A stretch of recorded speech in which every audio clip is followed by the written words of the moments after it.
Mamauli na ta kay hapon na. For today's video mga langga, dili lang anay ako sa guwa, nagahulat-hulat kay wala pa man mag-abot ang aton suga.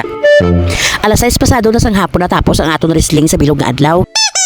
Ay ang aton pagtrabaho gali kag tiunan ni para mauli kita sa balay. So sa guwa na ako nagpurupungko kag naghulat-hulat guys. Kag tungod ako man lang isa, alangan mga istoryahon kong kawalingon ko. Kundi asalaan pa ko tiya karon nga buang. So ang ginhimo ko guys, kinkuha kong akong cellphone kag nagbiro-video dayon ako. Para hindi man mausik ang oras ko, mai-upload pa ako sa for today's video.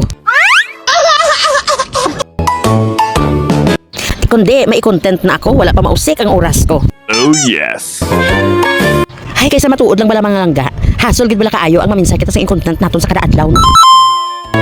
Amo na nga naisipan ko na lang nga kuhaan sa video ang tanan nga ginaobra ko sa kada adlaw. Malay ko, malay nyo, malay nating lahat. Mag-viral, kagulpi lang mag-instant milyonarya ako, o diba? Kung na-notice ninyo mga langga, grabe na gid mga influensya sa buong vlogging kag reels, diba? Pinsara bala ang hindi makahibalo magsaot, naga-try na. Kag ang hindi naman makahibalo magkanta, nagakanta na para lang may upload sila sa reels, diba? Kag sa na-notice ko mga langga, mas amo pa ni sila ang naga-viral. Wow! Tungod ang rason, rare talent kuno ka good vibes, o di bala? Wow! Na, react ka mo dayon ha, kag i-bash ako. Kaysa matuod lang mga langga, ako amo man sini. Kung sa diin ganito ang mga video nga mga good vibes, kag nagabulig sa tao, amo tuya ang gina-follow ko kag gina-like. Wala ko yalabot, kung libagon, mato siya o kung kuing, mato siya magsaot, basta ang importante, sa akon makakadlaw ako kung makabatsyag ako yan sa kalipay, good na ko. Kay man ano lang man diyang aton sa kalibutan man.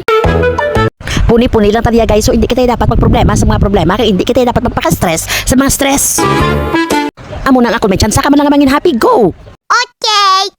Kay man guys, always remember, libre ina wala na ibayad, so be it! Hay, kung di na yan nakalambot ang ginawakal, kuya ay ang buhot na lang. Well, sa daring nga part guys, nagasakay na ako na diri sa tricycle ni Darling ko papaulit na sa amon sa balay.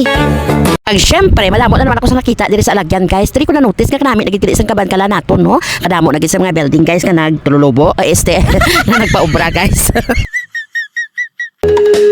Nga ina ba lang sa bakulod mo lang sa una makita guys, ari na subong sa kaban kalan to hindi mapatihan. Pareho sang McDo, sang City Mall, sang Robinson. Ay naku, subong ko lang na-realize guys nga ang kaban kalan gali guys kadako naging sang gidbago kag kadako naging sang ginasenso. Wow! Hay dulo naging magali ang palibot guys samtang nagabiyahe kami guys. Nakita ko na ang mga suga nga malabayan sa amon tricycle kag makuha sa akong kamera. Sa diri nga part guys, nahabalan ko si Darling nga kanami ikaon sang balot. Siling namon mahapit kami ani nga duwa diri sa plaza. Isa pa, si Mama Celia nagpadala siya sa inagbakal namon sa sudan. So na-desisyon na namon nga ibakal namon ini sang Chicken Joy kay amo kuno ina ang gitugo ni Mama. Amo ining dahilan nga naghapit kami diri sa plaza guys. So matapos namon nga nagbakal guys, dayon namon ni Darling ko pauli kay man daga ulan kag medyo maturog na kag kakapoy gid katama. So sa sini nga video guys, ari na ako diri sa balay, nagapahunay-hunay. So nagpropong ko anay ako kag pagkatapos nagpro paminsa kay dugay manyapo na kami guys. So thank you so much for watching everyone. Bye-bye hemwe. Diri na ko tupa akong video guys. Bye-bye. Thank you so much for watching. Hemwe. Ay nano natapos na kani guys. Thank you so much for watching liwat guys. Nano man nang natutulong.